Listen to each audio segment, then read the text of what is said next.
इसी बीच बड़ी खबर है, जयपुर से रिटायर्ड हॉफ मुनीश गर्ग होंगे SEIAA के नए अध्यक्ष। राज्य सरकार के प्रस्ताव को केंद्रीय एवं जलवायु परिवर्तन मंत्रालय ने मंजूरी दे दी है। MOE FCC के सचिव तन्मय कुमार को भेजा था बंद लिफाफे में नाम। CMO से हरी झंडी मिलने पर ACS अपर्णा अरोड़ा ने भेजा था गर्ग के नाम का प्रस्ताव। पिछले अध्यक्ष राजीव स्वरूप का 12 अक्टूबर को हुआ कार्यकाल समाप्त। PK गोयल और राजेश्वर सिंह का नाम भी था दावेदारों में, लेकिन मुख्यमंत्री कार्यालय ने गर्ग के नाम को मंजूरी दी। MOE FCC द्वारा जारी की जाएगी नए SEIAA अध्यक्ष के नाम की अधिसूचना। आज ही सुप्रीम कोर्ट से भी राज्य सरकार को मिली है राहत। मिनरल की खदानों के रीअसेसमेंट के लिए 31 मार्च 2025 तक की राहत मिली है। 4.5 महीने में 21,000 से अधिक पर्यावरण मंजूरियों का रीअसेसमेंट होगा। एक बड़ी चुनौती नए SEI अध्यक्ष के लिए बड़ी चुनौती होगा। अधिक जानकारी देने के लिए एसोसिएट एडिटर निर्मल तिवारी हमारे साथ जुड़ गए हैं। निर्मल जी, हरी झंडी मिल चुकी है क्योंकि अब बताया जा रहा है retired HoF Munish Garg SEIAA के नए अध्यक्ष होंगे। नए अध्यक्ष चुनने तक जो प्रक्रिया रही, कैसे उनके नाम पर मंथन हुआ, फिर उनका नाम तय हुआ और अब आगे किस तरह से कार्यभार संभालने के बाद कार्य करेंगे और क्या उनके लिए चुनौतियां मैदान में दिखाई दे रही? देखिए शिखा, राज्य सरकार की कई उलझनें आज दूर हो गई हैं। सबसे पहली उलझन तो ये थी कि सुप्रीम कोर्ट से राहत मिले। राहत नहीं मिलती तो प्रदेश के अंदर 21,000 से ज्यादा खदानें बंद हो जाती, 15 लाख से ज्यादा हाथों का रोजगार छिन जाता। तो वहां राहत मिली सबसे पहले सुप्रीम कोर्ट में।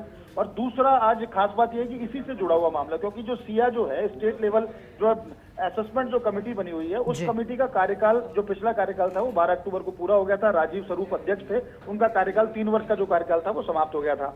उसके बाद से बड़ी चुनौती थी कि किस तरह से इन खदानों को रीअसेसमेंट होगा। इनकी इसी का जो दिया यानी जिला स्तर से जो जाती हुई थी उनको सिया यानी स्टेट लेवल की जो कमेटी है, राज्य स्तर कमेटी, उसको इसका रीअसेसमेंट करना था। मात्र 900 ही EC ऐसी थी जो एक साल में रीअसेस हो पाई थी। 21,100 ऐसी EC अभी भी है जो रीअसेस नहीं हुई। यही सबसे बड़ा जो उलझन है, सबसे बड़ी उलझन राज्य सरकार की यही है। हालांकि राज्य सरकार ने सुप्रीम कोर्ट में 1 वर्ष का समय मांगा था, लेकिन सुप्रीम कोर्ट ने 31 मार्च 2025 तक का यानी करीब 4.5 महीने की अवधि है। इस अवधि में 21,100 से ज्यादा जो पेंडिंग ECs हैं उनका रीअसेसमेंट करना है। जो नए आवेदन आएंगे 3 सप्ताह के अंदर उनको भी इसमें रीअसेस करना होगा। खास बात यह थी कि राज्य सरकार की तरफ से 3 नाम पहले चल रहे थे, पैनल में शामिल किए गए थे, जिसमें सबसे पहला नाम जो retired PCCF of Munish Garg का था।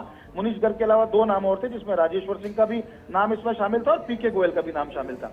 लेकिन चूंकि CMO से मुनीश गर्ग के नाम पर सहमति हुई और उसका फायदा ये हुआ कि मुनीश गर्ग का जो नाम है, राज्य सरकार ने प्रस्ताव किया MOE FCC को यानी केंद्रीय वन पर्यावरण और जलवायु परिवर्तन जो मंत्रालय, उसको प्रस्ताव भेजा। उस पर सूचना यह है कि इस प्रस्ताव पर केंद्र ने अपनी मंजूरी दे दी है, यानी केंद्र ने सहमति दे दी है।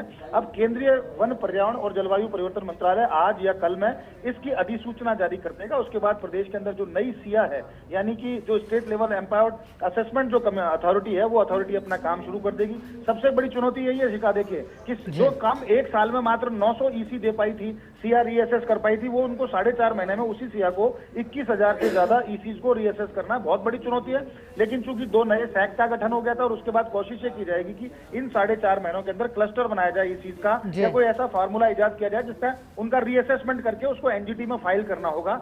NGT उसको मंजूरी दे देगी, उसके बाद ये जो तमाम जो प्रक्रिया है पूरी हो जाएगी। लेकिन 31 मार्च 2025 के बाद किसी भी तरह की राहत की उम्मीद करना बेमानी होगा। इस अवधि में जितनी भी EC हो जाएंगी वो EC तो उन पर तो खदानों में काम होगा, लेकिन जो खदानें EC प्राप्त नहीं कर पाएंगी, उनकी EC का रीअसेसमेंट नहीं होगा, उनको बंद करना होगा। तो खास बात यह है कि आज बड़ी राहत वाला दिन रहा। पहले सुप्रीम कोर्ट से राहत और अब मुनीश गर्ग के नाम पर लगभग ठप्पा लग चुका है। जैसे ही केंद्रीय वन पर्यावरण और जलवायु परिवर्तन मंत्रालय उनके नाम की अधिसूचना जारी करेगा, वैसे ही प्रदेश के अंदर राज्य स्तरीय समिति अपना काम शुरू कर देगी और काम शुरू करते उम्मीद की जाएगी कि बहुत तेजी से इस पर काम हो, ताकि राज्य सरकार को किसी तरह का भविष्य में, क्योंकि 31 मार्च 2025 के बाद किसी तरह की राहत नहीं मिलेगी, तो उस अवधि में पूरा काम करना होगा। तो अच्छी बात है, मुनीश गर्ग बहुत डायनामिक ऑफिसर रहे, IAFS ऑफिसर थे, रिटायर हो गए, PCCF हॉफ के पद पर रहे।